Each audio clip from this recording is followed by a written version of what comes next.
Yes, sir. Yes, sir. You have tuned in to another edition of the Sports Shop Right. 27. I'm your host, Jermaine Coulter. And to my far right, Kevin Johnson, KJ.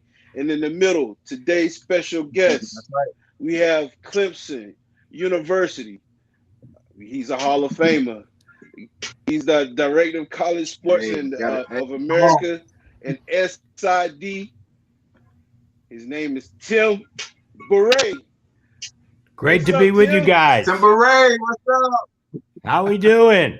Good, good. It's Glad good to to have see Yeah, you you on doing the guys. good. Boy, show. So you glad to guys have did you. some digging on the internet to find all those pictures.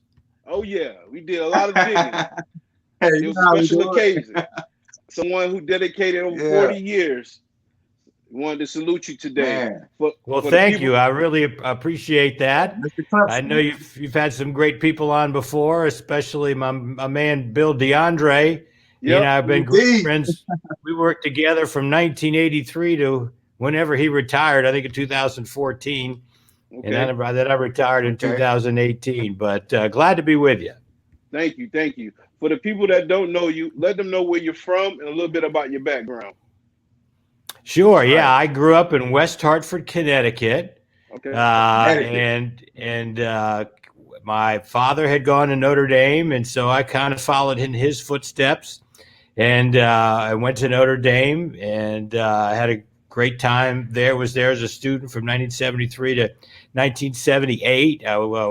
Staying at my master's degree. I worked in the sports information office during that time, and kind of fell in love with the profession. And then when a job opened at Clemson, KJ, you probably remember the Orange and White publication. That's right. Al Adams left the athletic department to start that publication, and when he left, that opened up a position for me. And my first day of work was September 1, 1978, and I've been around here ever since. Okay. Hey, Well, congratulations and appreciate you man. coming on the show. Glad to do it. Yep. It's good to see So, KJ. He's so growing up, he dresses a little bit sharper than he did when he was an undergraduate. He looks pretty good today. yeah, for real. Yeah. So, growing up, was baseball your first love, or was it another sport? Yeah, that's interesting. You bring that up. I guess baseball was when I was a little kid. I guess that was my best sport. I um, played for the American Legion team of West Hartford, Connecticut, that went to the American Legion World Series in Lewiston, Idaho, in 1973. Still the only West Hartford team to make it all the way to the series. I was the most valuable player on my Northwest Catholic high school baseball team. I tried out for Notre Dame as a walk-on, but got cut. But that's okay because it gave me more time to be in working sports information, which ended up obviously being my true love. But I followed all the sports. I actually was second in the city growing up in the punt, pass, and kick contest, but I didn't play high school football, believe it or not, because I wanted to listen to the Notre Dame games on a Saturdays, and my high school team played on Saturday opposite that. That's how big a Notre Dame fan I was when I What? was growing up. I would sit at the kitchen table with my father. My father taught me how to keep stats, and in those days you could only get the games on the radio, but we would listen to Yeah. the games on the radio. And then of course I love golf, and I got a job working for NBC Golf doing research now, but we can go into that a little bit later. Okay. Cool. All So right. so you said baseball was the first sport that you played, right? And That's correct. what position did you play? Yeah, I was pretty much an outfielder. I played a little bit of first base. I wasn't really that fast. I hit to the opposite field. I didn't hit a lot of home runs, but I was a pretty good fielder and had a good arm. I led the conference my senior year in assists by outfielders, and but I really enjoyed it. My parents were always supported me, came to all my games, and that was important. And it was a lot of fun. Growing up in West Hartford, Connecticut is a great place. It's only 20 minutes from ESPN now. Of course, ESPN wasn't around when I was growing up, but it's a great area. Okay, cool. Dang, that's nice. Yep. So you played baseball, and after that, did you play it? You didn't play any other sport other than baseball. Well, actually, when I went to Notre, and KJ will be interested in this, the degree to which Yeah, football is come a on. big deal at Notre Dame. So at Notre Dame, they actually have a dormitory league of full tackle football. And we actually would use the equipment that were the hand-me-downs from the varsity and then a JV team. So I played for Morrissey Hall as the punter. Okay. I told you I was a pretty good punter when I was growing up. So I was a punter, and so I actually played football. So I played football at Notre Dame, but it was inter hall football. But they let Okay, us I play. understand. They let us play. Boy, this would never happen today, KJ. They actually would let us play on Wednesday nights on the artificial turf practice field that the varsity used. So we got to play on that field, and then this championship game. Our team never got to the championship game, but the championship game was played in the stadium, the Notre Dame Stadium, the Saturday after the season ended. All right, cool. Nice. So, talk about Hartford, Connecticut a little bit and how you grew up. I know it's cold up there. Baseball and football, probably the biggest sports, and then a little bit of basketball. Just talk about some of the athletes that came from that area, and who inspired you into actually just want to be a statistician or be in the sports information. Yeah, so West Hartford's a little bit colder than Orangeburg, South Carolina. We got a lot of snow over the course of the year, so it did certainly cut down some of the outdoor sports that you could do. But it had my hometown had a really good organization for youth baseball, football, basketball. I played in youth basketball leagues growing up. I wasn't good enough to play in high school, but I played there, and so by playing, I guess I really acquired an overall a love of sports. My father actually was the one who really got me going in statistics. Now my father, he was a sports fan, but he was an electrical engineer. If you might let me brag on my father a little bit, in Go ahead. 1969, he was a part of an engineering team that developed the fuel cells for Apollo 11, the first landing on the moon. On the moon. So we were following that obviously, but he was a very sharp guy. He went to Notre Dame and then he got a master's degree from Harvard. So he knew he knew about stats from his engineering aspect. So he showed me the different sheets and how to keep stats. And like I said, we used to listen to Notre Dame games, and I would keep running statistics on the quarterbacks, the running backs, the receivers, and keep a drive chart as the game went on. But and then in high school, I was the PA announcer for football and basketball. So there's Eric Coleman. Hello, Eric Coleman. Yes, sir. Eric. But anyway, so that's how I kind of got started. But it is an interesting story that when I went to Notre Dame, I really didn't know that sports information existed. I didn't know that there were jobs for students. And so my father happened to meet the sports information director at Notre Dame, a guy named Roger Valdicieri, who I'm happy to say is today 93 years young and still going strong. That's good. And so I wrote him a letter and told him I would start as a volunteer. And so he took me on as a volunteer, and one thing led to another. And then I applied for a job at Clemson and got it. So my father, I guess, is the one who inspired me. But now, as far as athletes that I followed that inspired me for a love of sports, it would be Bill Russell in basketball, who played for the Celtics, won 11 world championships. Mickey Mantle in baseball, who was a great home run hitter for the Yankees.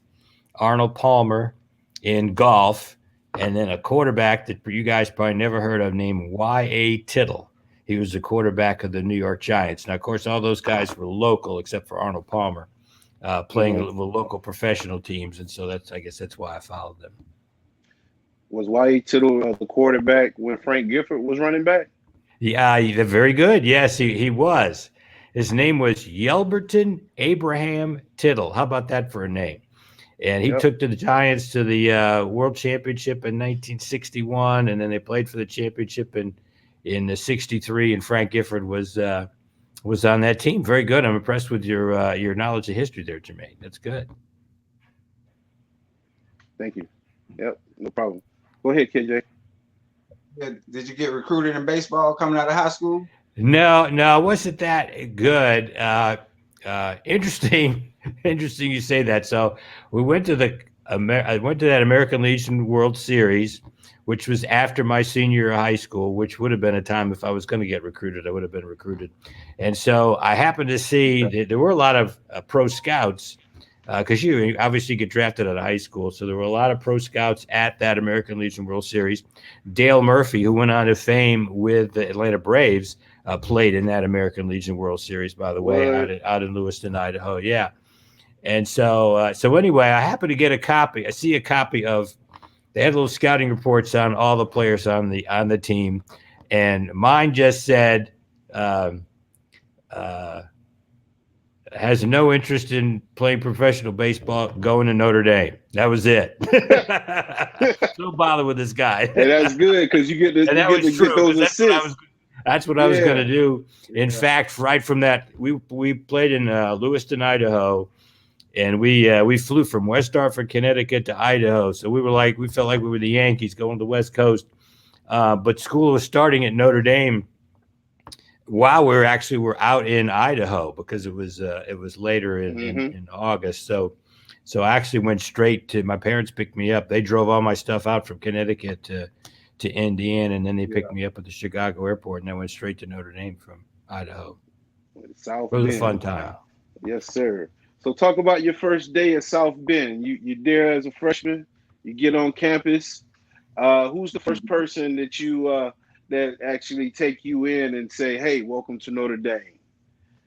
Well, because my father had gone there and I had been out there, I had no transition at all. I knew where everything was on the Notre Dame campus. My father had been taking me there since I was 10 years old. I'd been to football games.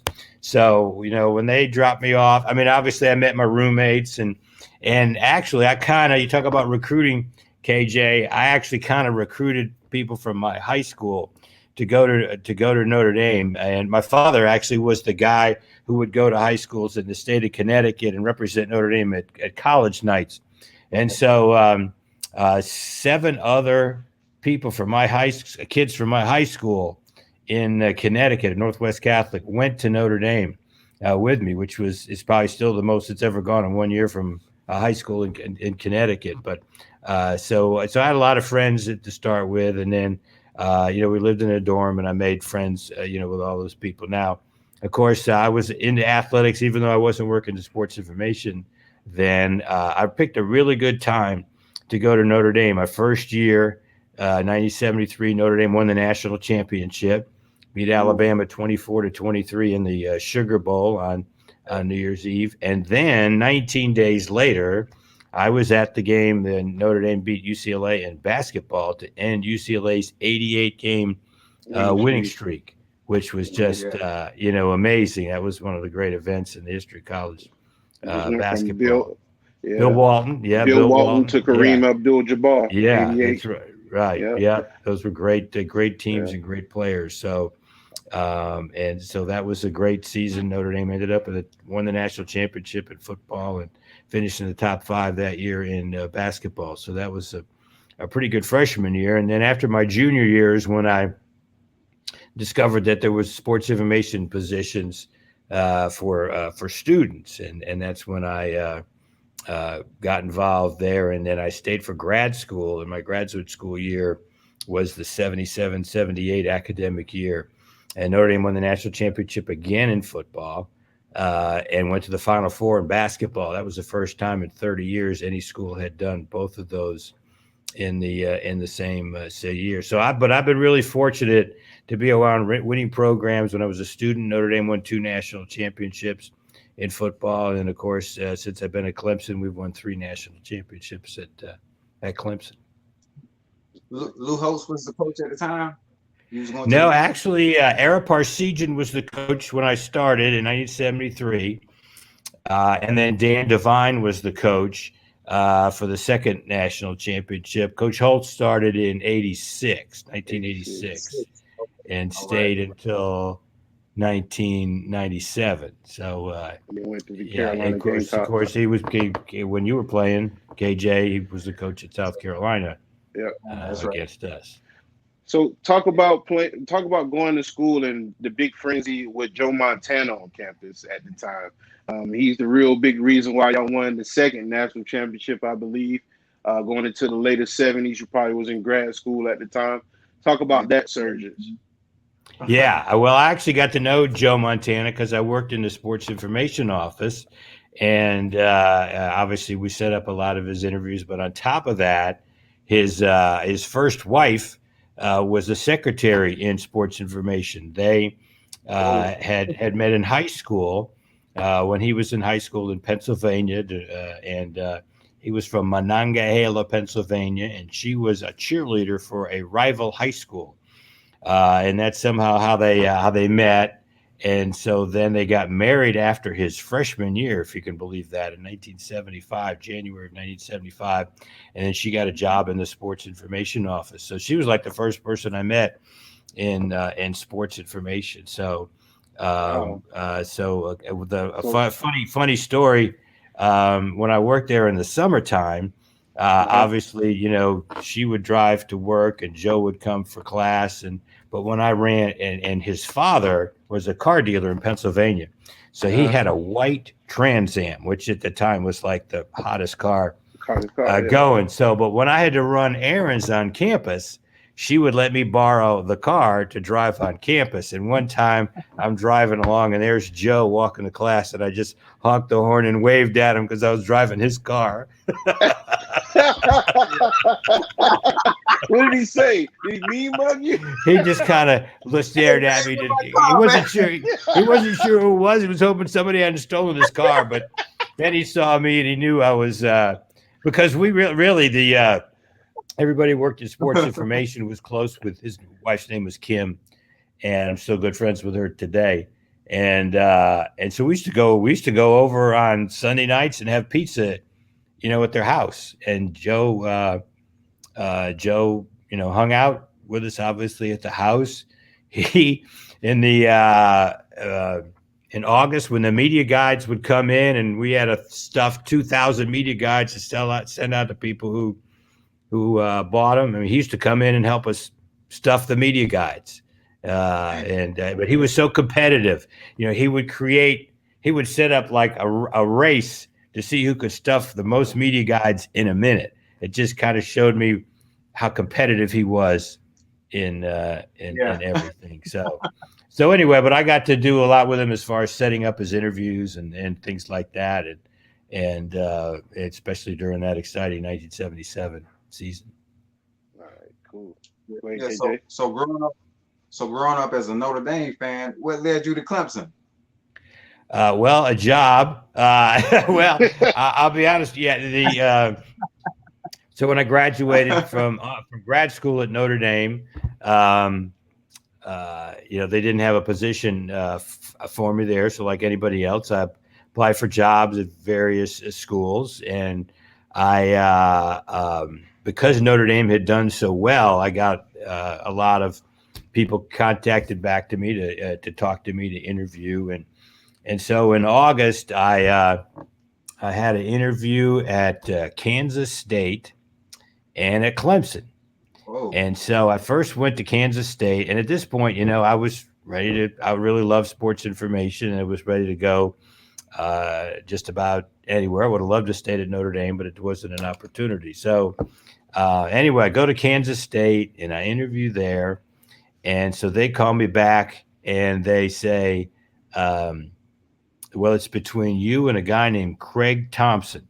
Might be a little bit of a familiar name to some of the people watching. Craig Thompson today is the commissioner of the Mid American, Miak. one of those conferences out west. Oh, Anyway, and he's been on the committee for the college football. He's done a great job, and so it's between he and I. And then I interviewed down here with Mr. Bradley at Clemson. So I come back And on Monday, Kansas State calls me, and I knew the Kansas State job was paying $9,500 a year.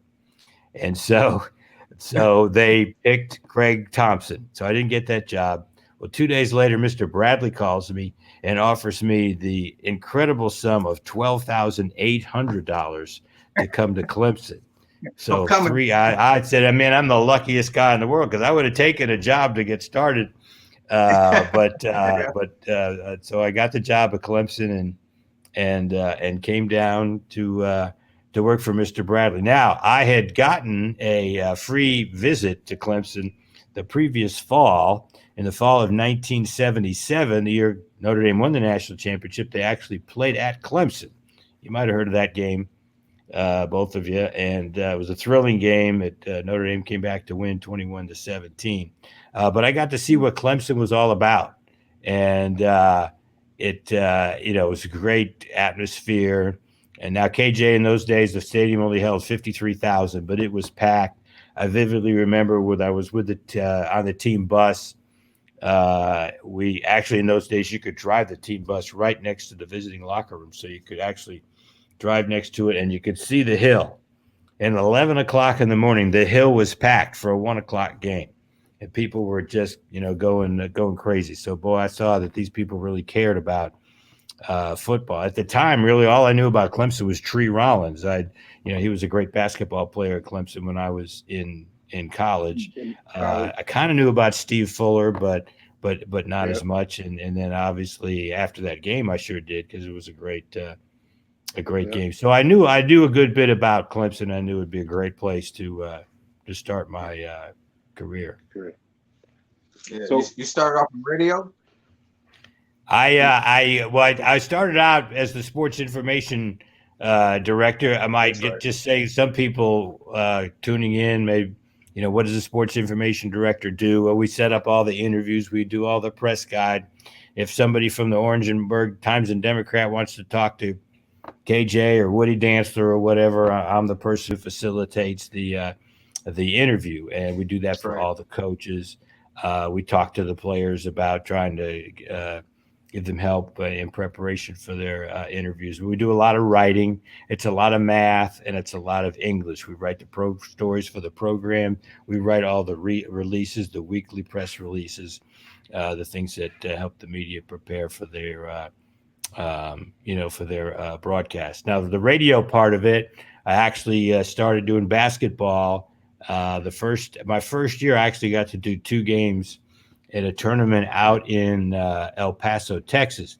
This is kind of a little bit of an interesting story. I'm sure you guys have heard of the Woody Hayes game against Ohio State in 1978 when he hit Charlie Ballman and got fired after the game. Clemson won the game 17-15. Well, I wasn't at that game. I was with the basketball team. My priority when I started was with the basketball team, and I actually did the games on the radio with Jim Phillips. And so we were doing the game, and the basketball game and the football game were going on simultaneously. And so during one of the timeouts, the producer back at the station just blurted out in our headset, "Oh my God, he hit him! He hit him!" And we're thinking, what? Because we didn't have a TV, we had no idea what was going on. And the guy says, he just hit Charlie Ballman. And we thought, who hit Charlie Ballman? And he said, Woody Hayes hit Charlie Ballman. He said, how could that have happened? It was just mass confusion. And then later on that night, we saw the video of it. So that was actually how I started.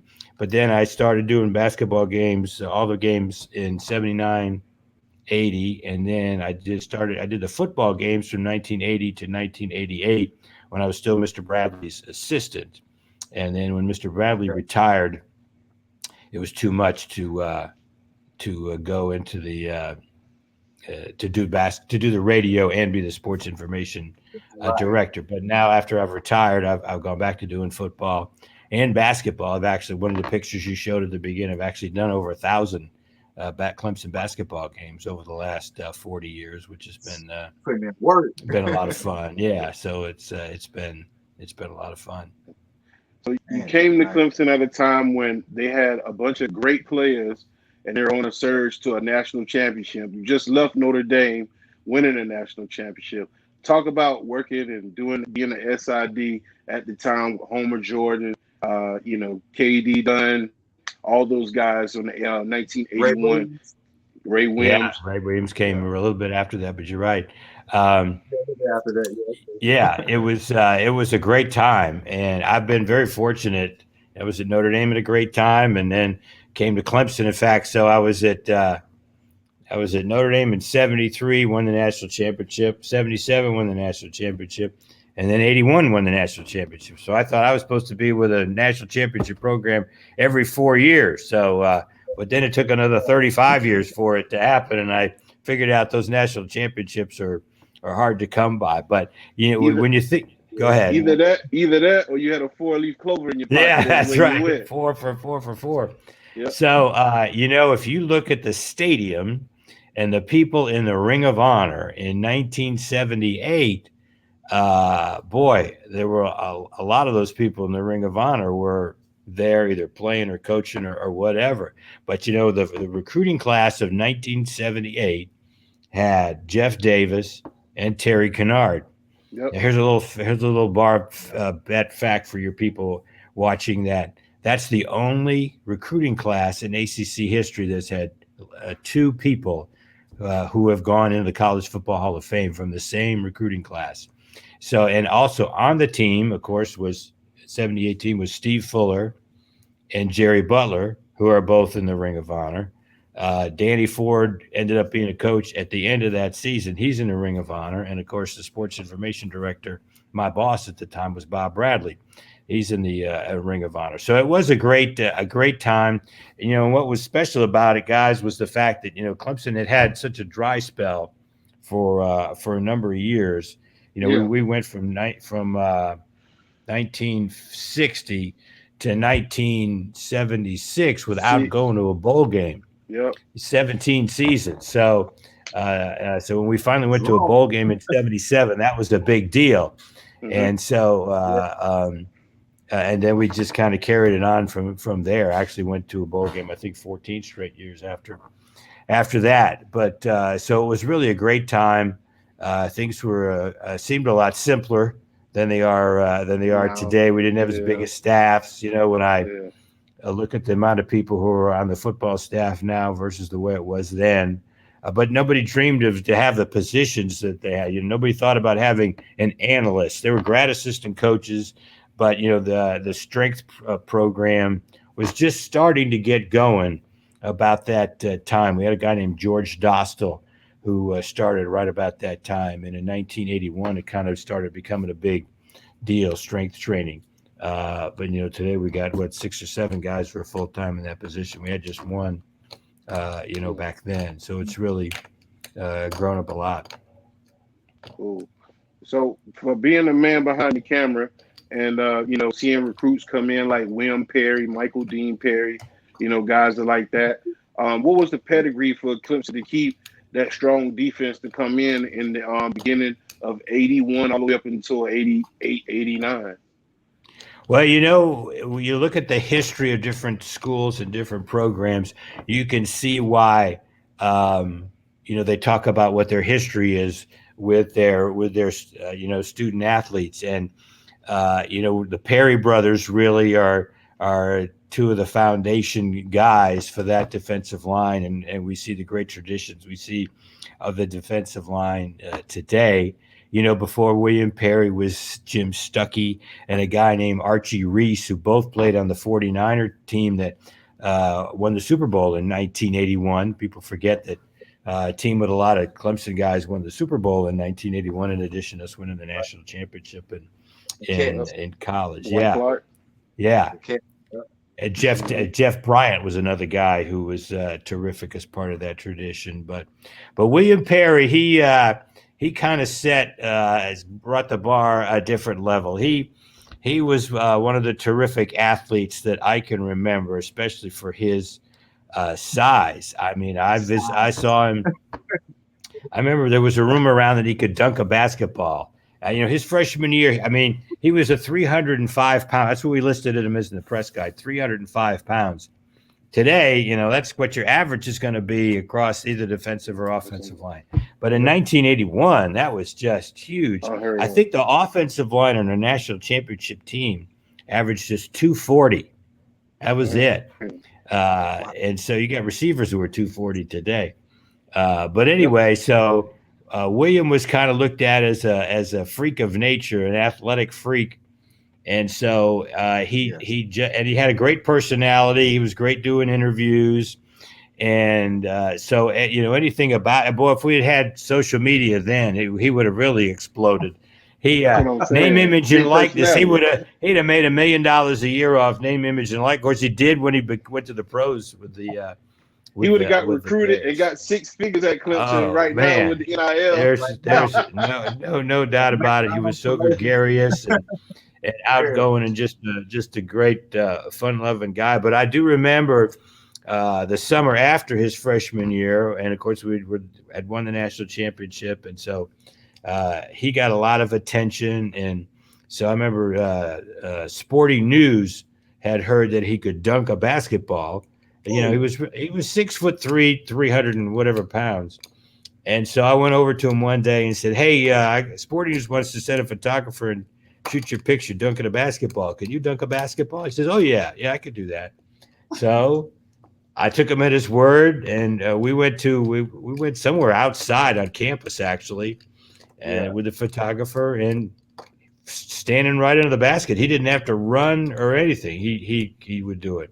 Now, I never saw him do it, but I also was told he could dive off it. He used to go over to the Fike pool, and he would go swimming, and he could dive into the pool. He would do diving into the pool. But of course, he was most famous for the things he could do on the football field. And if you go on YouTube and just call William Perry Clemson highlights, there's a video up there of him, tracking down a running back for Wake Forest named Ramsour. Yeah, I mean, he rushed the quarterback and he just chased him downfield. It's amazing. And it's a picture of him tackling a guy for Maryland named Badanik, where he literally picks him up and carries him backwards about 5 yards. But there's all kind of great. Now, the greatest play he ever had, I got to tell you this story. That same Wake Forest game in 1984. Okay. So, Fridge was not on the punt return team, obviously, but Wake had a 4th and 1, and Coach Ford thought they were going to go for it. So he left the regular defense on the field. Well, they lined up the punt, and after all, they did punt. So the punter goes back there, and William just bull rushes over his guy, just totally blows him up, and hits the up back. And hit the up back with such force, he knocked him backwards. And when the punter punted the ball, he punted it into the backside of the up back. The ball ricocheted back 36 yards, and William recovered it. So that's why on the official 1984 stats, you'll see William Perry is credited with a 36-yard punt return. And that's how that happened. But I'd never seen a guy block a punt without touching the ball. He blocked it with an opposing player. That's how strong he was. Man. Hey, who gave him the nickname Fridge? Okay, that's a good story too. And it has a little bit of a tie to name, image, and likeness. So in 1981, kind of during the middle of the season, Ray Brown, you might know Ray Brown. He lives over in Greenville. He's good friends with Ray Williams. Yep. So they were over in Malden Hall, and Ray Brown was wanting to get on the elevator, and the elevator stops at his floor. And there's 3 or 4 people on the elevator, and William is standing right in the door.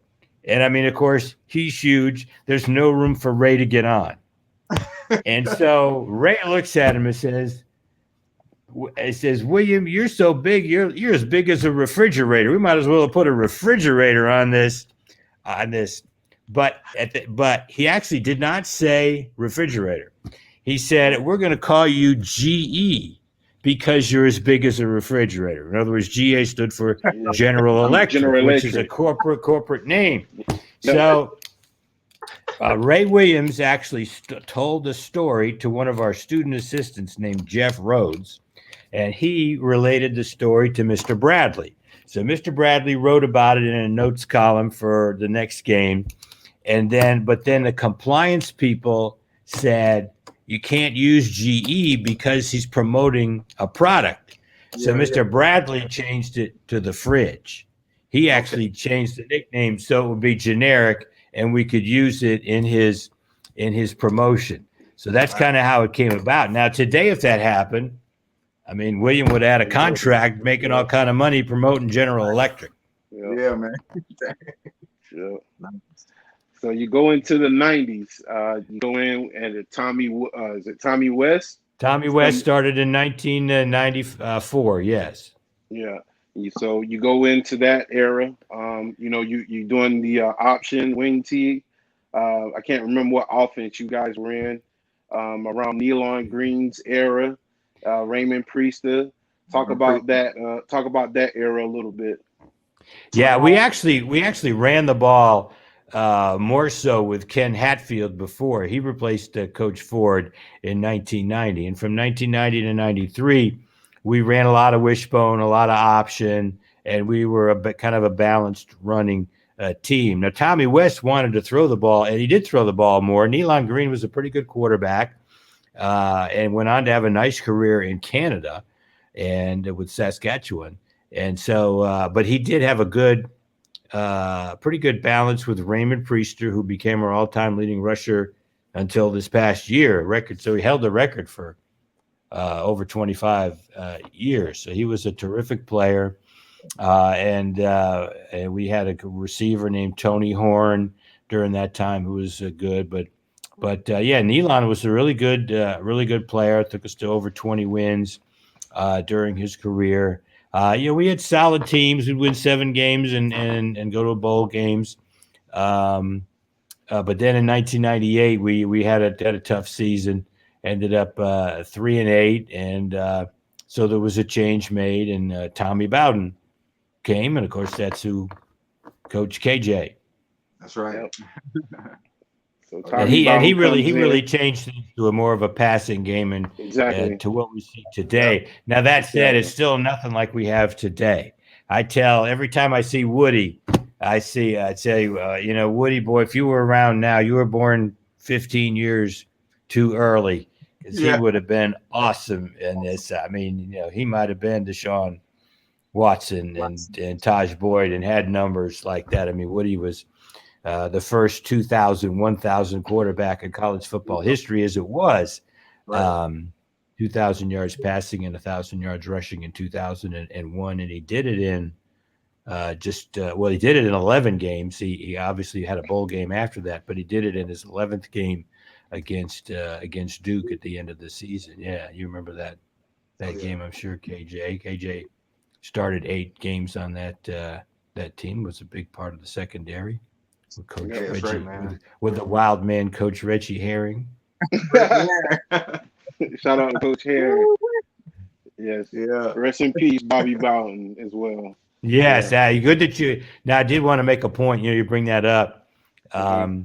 You can make the point that Bobby Bowden has definitely in Clemson history had the most positive impact on a program as an opposing coach. It's one of the great weird things that Bobby Bowden beat Clemson 14 times, more than any other coach, yet had as positive an impact on the program through his son. And of course, Dabo has really adapted a lot of the culture that Tommy Bowden learned from his father. So indirectly, we've gained a lot of benefit from some of the things that Bobby Bowden did with his program that we adopted in the Clemson program. And Clemson people need to understand that and he was a terrific. I got to meet him a few times because of Tommy, obviously, and he was just a terrific guy. I'll tell you a funny story of how just regular guys they were. So in 1999, we go to the ACC football kickoff in Charlotte, and so they get there a little bit early, and so they go up to Tommy's room, and so I go to get him to come down to start the interview process, and I go in the room, and they're both sitting in Tommy's courtroom watching Judge Judy. They both love to watch Judge Judy. Okay. Wow. Never would have guessed that, I'm sure. But yeah, they're big Yeah. fans of Judge Judy. Yeah, man, off the meter. So talk about the bowl games. You know, I know you're behind the scenes on the bowl games. Which bowl game was your favorite so far working? Well, I know probably national championship. Yeah, I hate to give you a boring answer, but the 2016 season Alabama game, that was just that was my next to the last year that I was full-time sports information director. But to beat Alabama, who of course was the defending champion, who had beaten us the year before, and then to in the manner in which we won the game, you know, coming back and scoring the winning touchdown with 1 second to go in the game was just extraordinary. You know, Hunter Renfrow and Deshaun will live forever in Clemson history. But that was such an exciting season. You know, we were 14-1 and won the national championship, but we had 6 games that we only won by a touchdown or less. So we had some close games. There were a lot of thrilling games, and of course, we even lost one, which was an unbelievable game. And Pittsburgh beat us by 1 point. A game in which we had 630 yards total offense. Deshaun threw for 580. Yeah, I'm not sure how we lost that game. Well, we had turnovers was the difference. But yeah, that would be my top one. Now, you know, there's some obviously winning the national championship in 2018. Now I did a game on the radio, and I still do some stuff for the athletic department and for Coach Sweeney, kind of on a part-time basis. So I was still around the team, but to beat Alabama by 28 points was just remarkable. You know, going into the game, people were saying Alabama might be the best team ever, and then to beat them by 28 points, that was pretty amazing. But you know, for one other game that I'd like to mention was a game that KJ talked about, and he might give us his little bit memories, was the Georgia Tech game in 2001 that we won 47-44 in overtime. That was a remarkable game. Yeah, I remember that. Woody had a great game. Woody had 418 yards total offense. KJ McKelvey. Yeah. And through that pass to J.J. McKelvey, you are correct. Yeah, and Georgia Tech had a really good team. Backfield. And we kind of got revenge on them because they had ended our undefeated streak the year before. Yeah, we won our first 8 games and ranked 3rd in the nation. In 2000, and then they beat us on one of the last plays of the game. So that was certainly a fun game. Well, I know you're a big. Go ahead, KJ. Yeah, I was going to ask him, how did it feel to be in the Clemson Hall of Fame in 2017? Okay, that's actually, I'm not in the Clemson Hall of Fame yet because I'm not eligible yet. You have to be retired for 5 years from your position. I've only been retired for 3. The Hall of Fame that I'm in is the National Sports Information Directors Hall of Fame, and I'm very proud of that because I was in the profession. Yeah, it was big. They had a nice ceremony at the Sports Information Convention, and the person who was the Masters of Ceremonies was Maria Taylor, who's been in the news a bit lately. It's gone on to ESPN, but yeah, so I got my picture taken with her, giving me the award. So that was kind of neat, and really always liked her. She was a very, very nice lady. So that was done. And then 2 years later, I got a Lifetime Achievement Award from the Sports Information Directors too. So that was nice to go back for that. But yeah, hopefully, I guess I'm not eligible till 2023 for the Hall of Fame. I'm certainly glad to see. You're already in there. Well, thank you. I'm glad to see Bill DeAndre. Bill DeAndre, one of your previous guests, is going in this year. So Hall of Fame Day is in November this year. It's late this year. I think it's the Wake Forest game on November 19th. So Billy D is going to get honored that day, and that'll be great to see. A great class this year, by the way. C.J. Spiller is going in, Jack Leggett, the baseball coach, and Trevor Booker, among other guys, among people. Okay, cool. Congratulations to all of them. Yeah, Yep. absolutely. Yeah. So I know you're a big Clemson Notre Dame fan. We got some highlights from the Notre Dame Clemson game.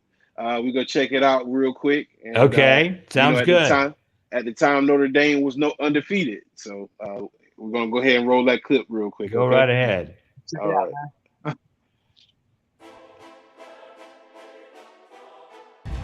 Welcome to the ACC Football Championship game on ABC. And today's collision here in Charlotte between number 3 Clemson and number 2 undefeated Notre Dame. Their one and only season here in the ACC. Brink 3, put past time, gets it out. Once again, it's Mayer with a third down catch for a first down at the 30. So 50, 0 for 2 this year. This from 51. Drives it. And not quite. No, he get it by a yard. I thought it was short. It just crawled over the crossbar. 2nd and 5. They pick up the pressure. Ball deflected and intercepted. And Hamilton has the early takeaway. Deflected by Drew White. To force the long field goal. Lawrence to throw on first down. And we'll take a shot. Wide open is Rodgers. And he's gone. Just like that. Clemson takes the lead. 67-yard strike. 4-man rush. Lawrence steps up, delivers across the middle. And wide open is Williams. Williams headed to the end zone. And the Tigers stretch the lead. 7th straight season of 40-plus sacks for this Venables defense. Buck trying to avoid another sack here. Can he escape? He's going to be spun down for another loss. 29 seconds now. We got to make the yard here. From the shotgun, Etienne will make the first down and breaks free. Forget the first down. He's got a touchdown. And the Tigers pouring it on. Has been lethal combination. They bring pressure and Buck will be swarmed at the 5. Love corners and tackle. Loop downfield, a circus. One-handed catch is made by E.J. Williams. Then it's been about him this year. Here's Lawrence for the keeper. In the clear. Lawrence headed for the end zone. Touchdown, Tigers. I'm not sure that he did, but no flag. And looking to throw on first down. Trevor escapes. He's got room. And stretches for a 9-yard gain on the scramble. A Heisman candidate in Trevor Lawrence. Exactly. Flips it in the flat. And Malusi making like ETN, taking a check down for a big gain down inside the 25. He's in COVID, and so their growth has been accelerated on that back end. Tyree breaks free, and finally the Irish find the end zone. The Irish take many of them. No, and Clemson is one what they call the competitive plays. You're right. Davis and McKinley have been non-factors. Book has been chased all night, and he'll be sacked again. That's the 6th sack. Trent Simpson got him that time. Even in a surreal season in the ACC, the song remains the same. Clemson's Tigers are the Kings.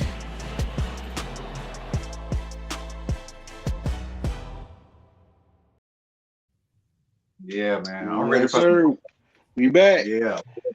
So let's talk about the players from Clemson. I know they had a lot of good players come through in the last 5 to 10 years.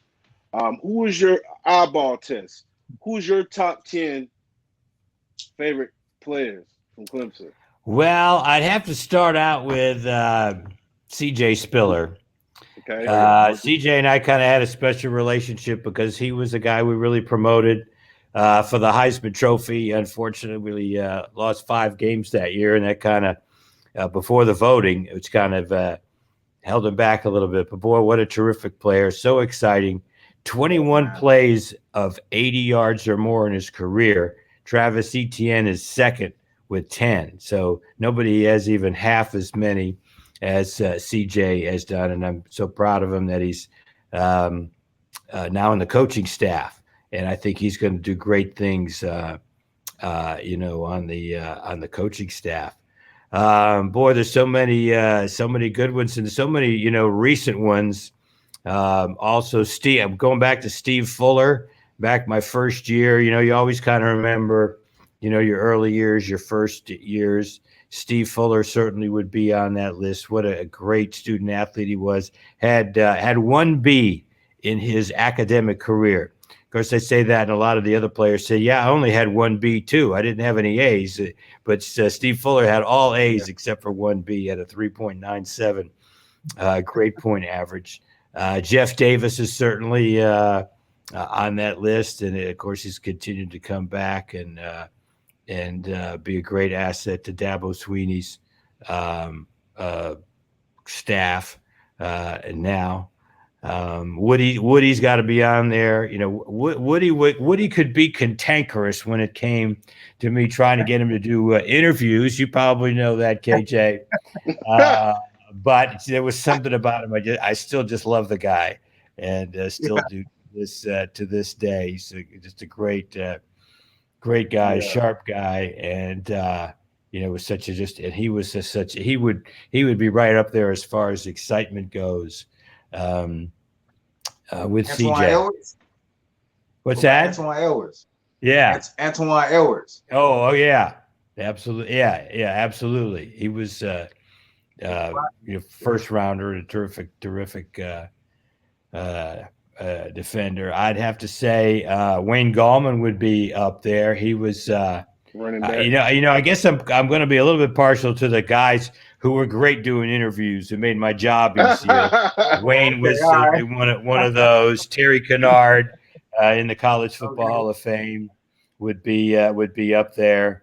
Now, of course, I got to have a lot of linemen on that list because a lot of those guys were great interviews. Dalton Freeman would be then there. Eric McLean would be somebody that comes to mind. I know I'm forgetting a lot of guys, but really tough to limit it even to 10. It's really one of the reasons why I did this job for 40 years was interacting with the student athletes and feeling that you could do some things to help them with their career, whether it be promoting them or advising them with interviews, things along those lines.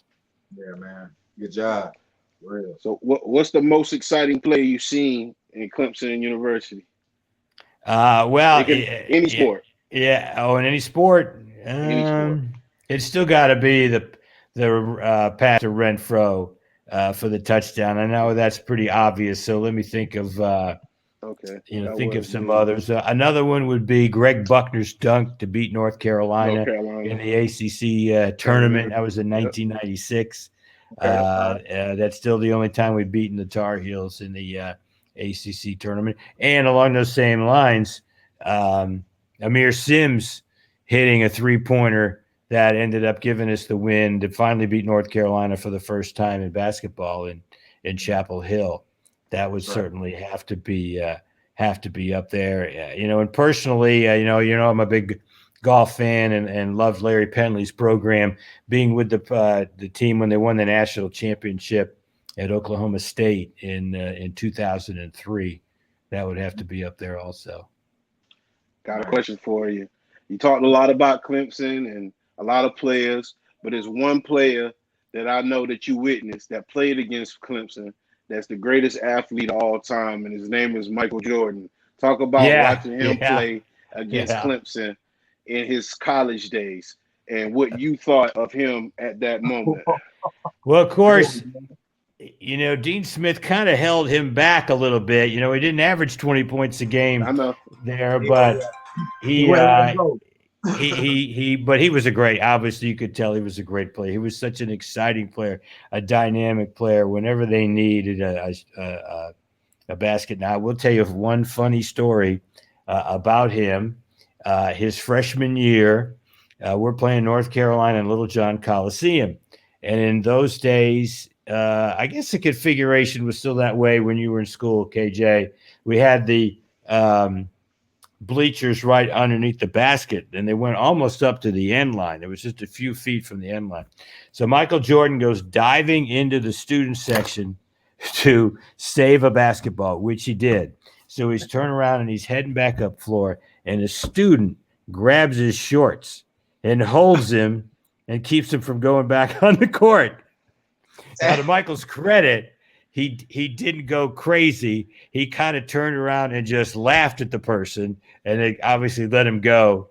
And then he went back into the game. But I always remember that story. But he was a terrific player, and was a great dunker. But they had a lot of great players at North Carolina during that time. That 81-82 team that won the national championship. They had James Worthy and Sam Perkins also, who I think are both Hall of Famers too. Mm-hmm. That's right. So talk about Len Bias. He played at University of Maryland. Yeah. Lefty Drizel, still in the ACC conference. Michael Jordan said at the time that Len was better than him.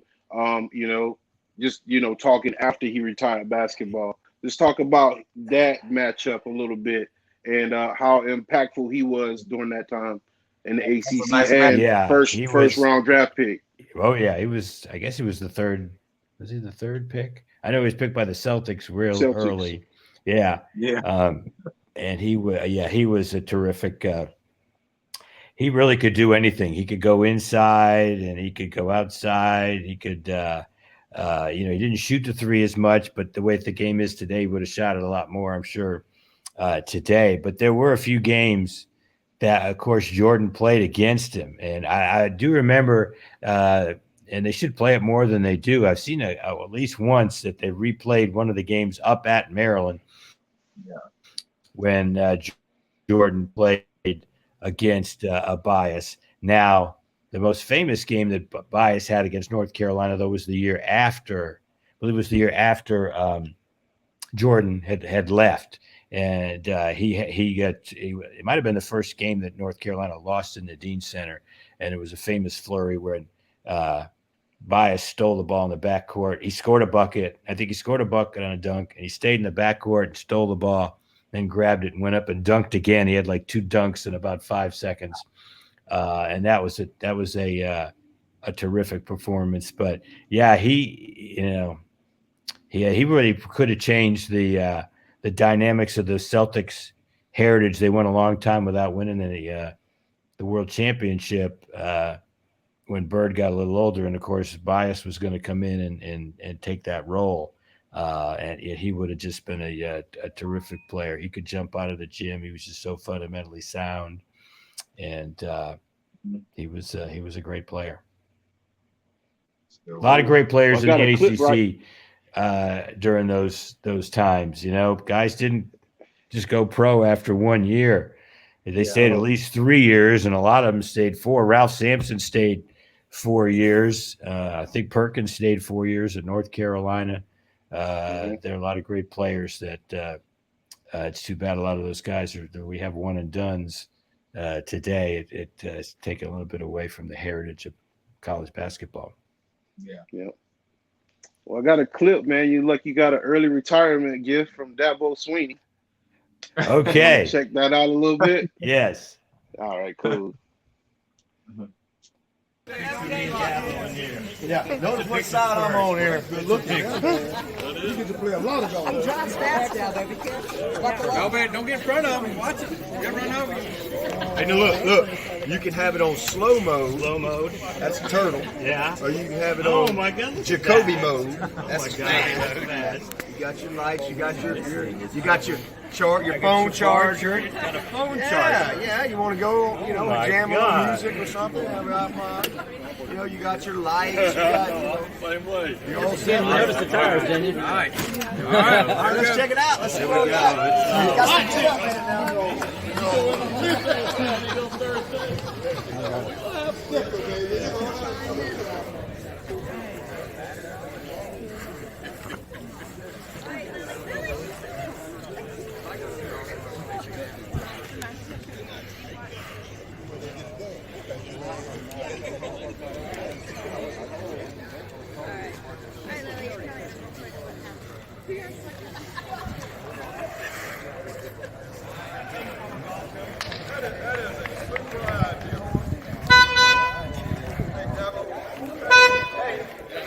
He said, I gotta tell you.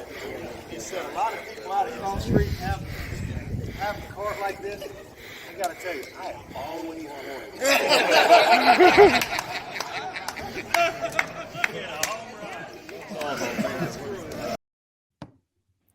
Wow.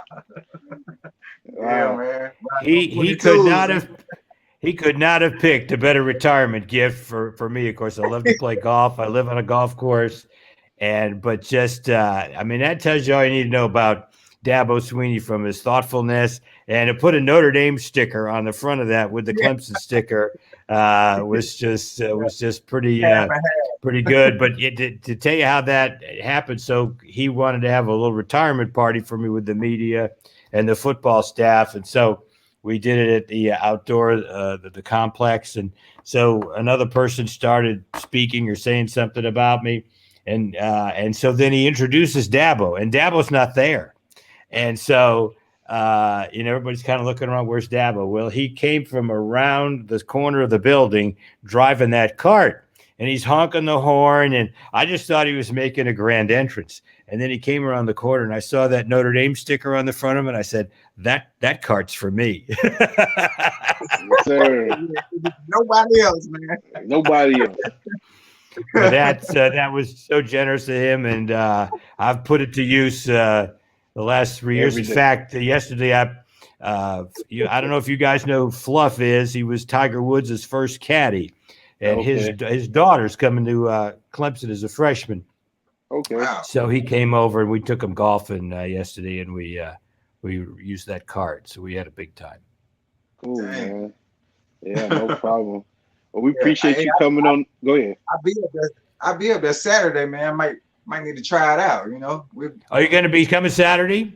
Yeah. Barbecue. Okay. Right? Yeah. Of course, the cart's at my house, so it's a long way to drive it to the. Although it's interesting you bring it up. When Notre Dame comes to Clemson in 2023, I'm going to get that cart over to campus somehow and drive it around campus. I'm going to do that day. Well, good, KJ. We look forward to. I'll be there going to the scrimmage. And now they did move the time. I don't know if you heard that. The scrimmage isn't going to start till 4:00. I think the barbecue starts at 3, but they moved it later so Coach Swinney can go to Bobby Bowden's funeral. Oh, all right. So he's going down to Florida to the funeral, and he's coming flying down and flying back. But they did move the time. So any former Tigers like Eric Coleman thinking about coming, change your schedule a little bit on Saturday. Yes, sir. Cool. Y'all make sure y'all tune in and subscribe. Yeah. Well, it's been great to be on with you guys. You know it. It was a great conversation, great interview, man. I had fun. Really enjoyed it. Shout out? What's that?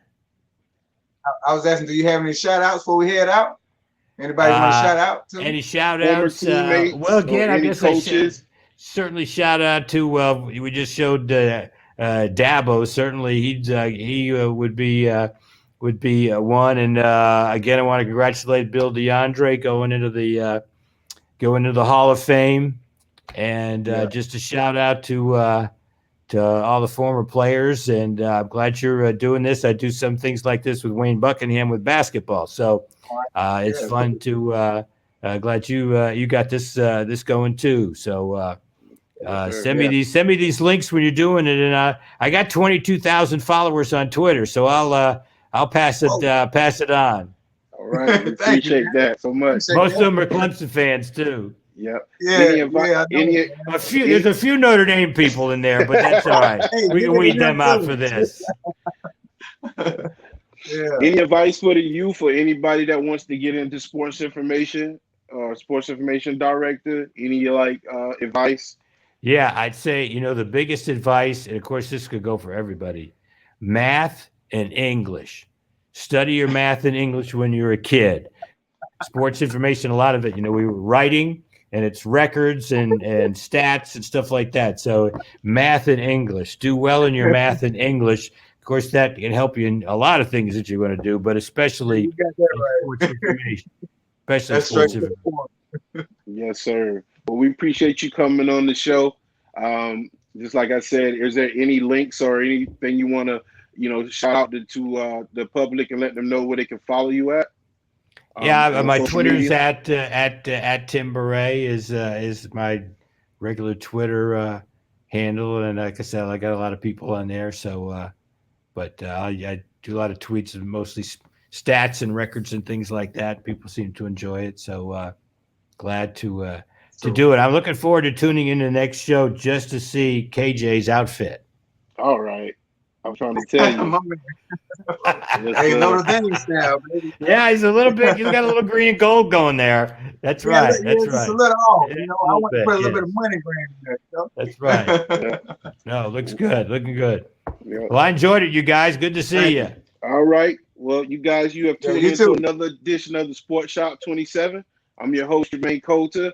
To my far right, my co-host, Kevin Johnson, KJ. And today we'd like to thank special guests, Sports Information Director, Hall of Famer, class of 2017, Tim Bourret. All right. The guy with the program. Yes, sir. Thanks, Hey, guys. Thanks for I see tuning you in. got it. You guys be safe. Thank you for Wear the your hard work, mask. man. And it's not Good how to you see you. start, it's how you finish. All right. Take That's right. care. All right. Later. Peace.